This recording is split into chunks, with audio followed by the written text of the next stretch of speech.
বিমা company United হেলথকেয়ারের CEO Brian টমসনকে বুধবার ভোরে মিড টাউন ম্যানহাটনে হিলটন হোটেলের বাইরে গুলি করে হত্যা করা হয়েছে। সন্দেহভাজন অপরাধীকে ধরতে নিউ ইয়র্ক সিটিতে অভিযান চালাচ্ছে এনওয়াইপিডি। হোটেলের বাইরে থাকা একটি সিসিটিভি ফুটেজে দেখা যায় ব্রায়ান ফুটপাথ ধরে হেঁটে যাওয়ার সময় একজন অস্ত্রধারী পেছন থেকে বেশ কয়েক রাউন্ড গুলি চালিয়ে তার মৃত্যু নিশ্চিত করে পালিয়ে যায়। তবে সে সময় হোটেলের বাইরে আরও এক ব্যক্তি উপস্থিত থাকলেও তাকে কিছুই করেনি সন্দেহভাজন অপরাধী। New York police commissioner Jessica Tisch জানিয়েছেন, ঘটনাস্থল থেকে প্রথমে পায়ে হেঁটে এবং পরে একটি ভাড়া করা বাইকে চড়ে পালিয়ে যায় সন্দেহভাজন অপরাধী।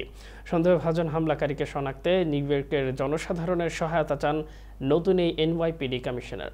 সন্দেহভাজনের সম্পর্কে সঠিক তথ্যদাতার জন্য $10,000 পুরস্কারের ঘোষণাও দেন টিশ।